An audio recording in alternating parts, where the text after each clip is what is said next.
dua kelompok atau lebih masyarakat dengan kebudayaan yang berbeda saling berinteraksi atas dasar sikap terbuka, sikap toleransi dan masing-masing kelompok.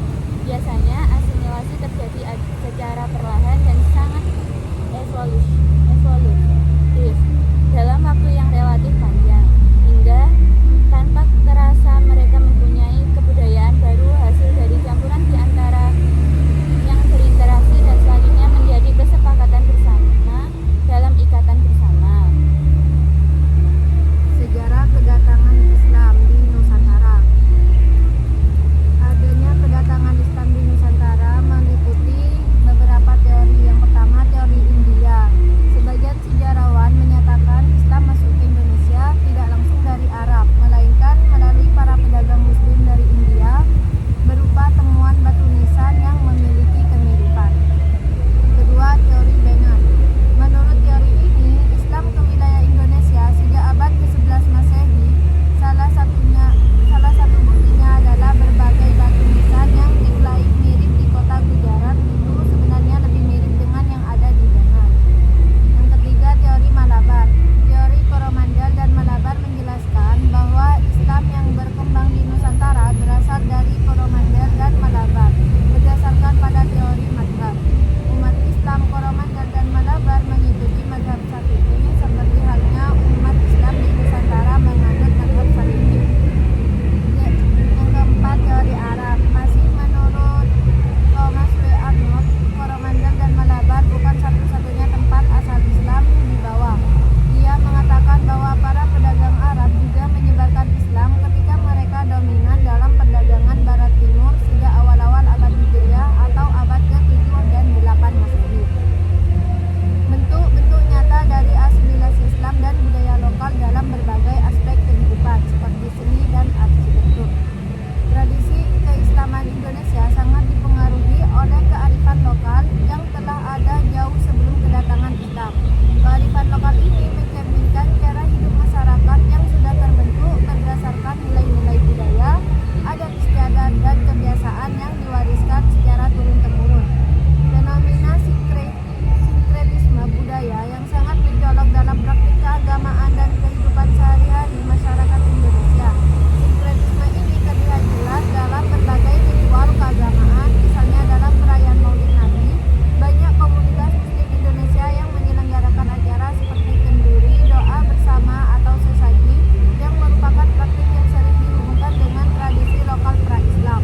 Hal serupa juga ditemukan dalam perayaan Idul Fitri dan Idul Adha, di mana selain kegiatan ibadah utama, banyak masyarakat yang menambahkan elemen-elemen lokal seperti prosesi adat, pembagian makanan, dan pengunjung rumah secara besar-besaran yang memperkuat ikatan sosial dan memperlihatkan nilai kebersamaan dalam masyarakat.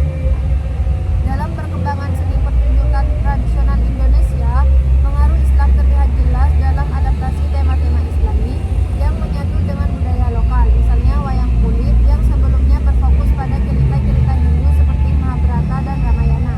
Ini seringkali mengangkat kisah-kisah dari Al-Quran dan sejarah Nabi Muhammad serta para sahabatnya.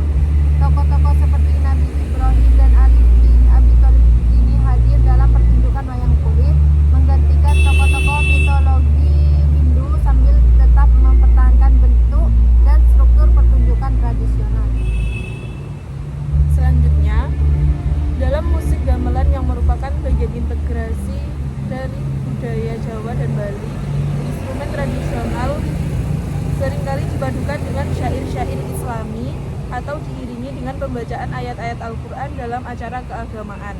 Melalui seni pertunjukan ini, Islam tidak hanya diterima sebagai ajaran agama, tetapi juga diintegrasikan dengan budaya lokal, menciptakan bentuk seni yang mengandung nilai-nilai agama sekaligus memperkaya identitas budaya Indonesia yang pluralistik. Pada bidang arsitektur, masjid-masjid di Indonesia seringkali menampilkan elemen-elemen lokal yang khas, seperti penggunaan atap joglo atau hiasan ukiran yang terinspirasi dari tradisi Jawa atau Bali. Bahkan beberapa masjid di Indonesia seperti Masjid Agung Demak, Masjid Kudus, atau Masjid Banten menunjukkan perpaduan gaya arsitektur Islam dan Hindu-Buddha yang menunjukkan adanya proses integrasi budaya yang mendalam. Selain itu, temuan juga menunjukkan bahwa proses adaptasi Islam terhadap struktur sosial Indonesia juga sangat kompleks. Selanjutnya yaitu perjumpaan Islam dan budaya lokal di Nusantara. Dari rekaman sejarah, kita juga dapat melihat bahwa proses Islam di Nusantara bukanlah proses sekali jadi, melainkan melalui beberapa tahapan. Kedatangan Islam, penyebaran Islam, dan pelembagaan Islam. Menurut catatan para ahli, proses Islamisasi di Nusantara dilakukan oleh pedagang Muslim, kemudian dilanjutkan oleh para dai dan orang suci, atau dari India dan Arab. Para pedagang India, Arab, dan Cina yang masuk ke wilayah Nusantara kemudian menetap dan sebagian menikah dengan gadis lokal. Melalui proses perkawinan seperti ini, kemudian Islam menyebar. Proses Islamisasi selanjutnya diteruskan oleh para dai untuk lebih meningkatkan keimanan umat. Menarik juga dibaca di kisah-kisah penyebaran Islam, terutama di wilayah Jawa yang dilakukan oleh Wali Songo. Strategi dakwah Islam oleh Wali Songo secara umum dilakukan dengan memanfaatkan kebudayaan penduduk lokal, seperti Sunan Bonang yang mengajarkan Islam melalui gamelan. Demikian Sunan Kalijaga yang memanfaatkan wayang, sebuah kesenian yang sangat digemari oleh masyarakat Jawa sebagai media dakwahnya. Dengan strategi semacam ini, ternyata Islam dapat diterima oleh masyarakat Jawa dan kemudian berkembang ke wilayah Nusantara secara lebih luas. Model penyebaran Islam Ali Wali Songo ini merupakan dakwah yang lebih ramah, tepatnya ramah terhadap tradisi lokal. Maka tidaklah mengherankan jika praktik keberagaman Islam di Nusantara, khususnya di Jawa, memperlihatkan keberagaman yang khas. Beberapa tradisi lokal seperti selamatan, kenduri, nyadran, tingkeban, sekaten, dan bersih desa merupakan akulturasi dari budaya Hindu dengan Islam. Dengan demikian, dapat dinyatakan bahwa model penyebaran Islam di Nusantara, khususnya di Jawa, mengambil bentuk akomodatif, integratif dengan kesediaan menyerap sejumlah unsur lama termasuk unsur non-Islam. Dan selanjutnya dapat ditarik kesimpulan bahwa interaksi antara Islam dan budaya lokal di Nusantara merupakan proses yang kompleks dan dinamis, melibatkan asimilasi dan akulturasi yang memperkaya tradisi keislaman Indonesia. Proses ini tidak menghapus identitas budaya asli, melainkan mengintegrasikan nilai-nilai Islam ke dalam praktik-praktik yang sudah ada, menciptakan bentuk ekspresi budaya yang unik dan harmonis.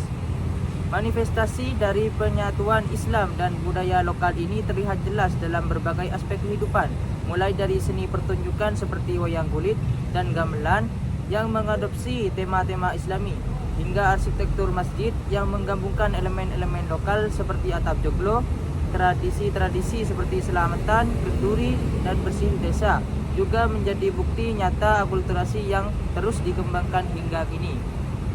Sekian penyampaian materi dari kelompok kami, kurang lebihnya mohon maaf. Wassalamualaikum warahmatullahi wabarakatuh.